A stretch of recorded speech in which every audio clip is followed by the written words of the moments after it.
দীর্ঘ ১৭ বছরের প্রবাস জীবন কাটিয়ে সম্প্রতি দেশে ফিরেছেন বিএনপির ভারপ্রাপ্ত চেয়ারম্যান তারেক রহমান। তার এই প্রত্যাবর্তন কেবল বাংলাদেশের অভ্যন্তরীণ রাজনীতিতে নয়, বরং আন্তর্জাতিক মহলেও ব্যাপক আলোচনার জন্ম দিয়েছে। বিশ্বের প্রভাবশালী গণমাধ্যমগুলো তার এই ফিরে আসাকে বাংলাদেশের আগামীর রাজনৈতিক পট পরিবর্তনের প্রধান ইঙ্গিত হিসেবে দেখছে। তারেক রহমানের স্বদেশ প্রত্যাবর্তনকে কেন্দ্র করে বিবিসি, রয়টার্স, আল জাজিরা এবং নিউ ইয়র্ক টাইমসের মতো বিশ্বখ্যাত সংবাদ মাধ্যমগুলো বিশেষ গুরুত্ব দিয়ে প্রতিবেদন প্রকাশ করেছে। এই প্রতিবেদনগুলোতে তাকে বাংলাদেশের আগামী দিনের সম্ভাব্য প্রধানমন্ত্রী হিসেবে অভিহিত করা হয়েছে। ব্রিটিশ সংবাদ মাধ্যম বিবিসির প্রতিবেদনে বলা হয়েছে, বাংলাদেশের পরবর্তী প্রধানমন্ত্রী হওয়ার দৌড়ে বর্তমানে সবচেয়ে এগিয়ে রয়েছেন তারেক রহমান। ১৭ বছর পর তার এই ফিরে আসা আসন্ন জাতীয় নির্বাচনের আগে রাজনৈতিক সমীকরণ সম্পূর্ণ বদলে দিতে পারে। আন্তর্জাতিক সংবাদ সংস্থা রয়টার্স তাদের প্রতিবেদনে উল্লেখ করেছে, তারেক রহমানের প্রত্যাবর্তন বিএনপি সমর্থকদের মাঝে নতুন প্রাণের সঞ্চার করেছে। তাকে বাংলাদেশের রাজনীতির অন্যতম প্রভাবশালী এবং সম্ভাব্য সরকার প্রধান হিসেবে বিবেচনা করছে সংস্থাটি।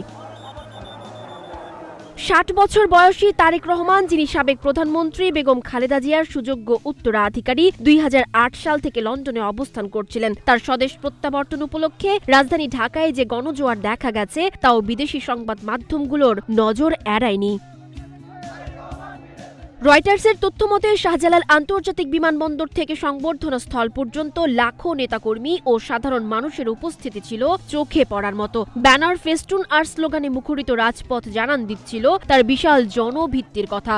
বিদেশি পর্যবেক্ষকদের মতে, নতুন বছরে অনুষ্ঠেয় জাতীয় নির্বাচনে বিএনপি যদি একক সংখ্যাগরিষ্ঠ দল হিসেবে আত্মপ্রকাশ করে, তবে তারেক রহমানের নেতৃত্বে নতুন সরকার গঠনের প্রবল সম্ভাবনা রয়েছে।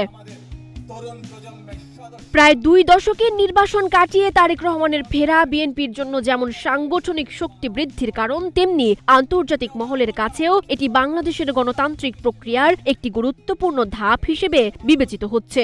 প্রভাবশালী গণমাধ্যমগুলোর পূর্বাভাস সত্যি হলে বাংলাদেশের রাজনীতিতে এক নতুন অধ্যায়ের সূচনা হতে যাচ্ছে, যার কেন্দ্রবিন্দুতে রয়েছেন তারেক রহমান। সানজিদা আফরিন, সোনিয়া, নাগরিক, প্রতিদিন। সকলে মিলে আমাদের প্রত্যাশিত বাংলাদেশকে গড়ে তুলব।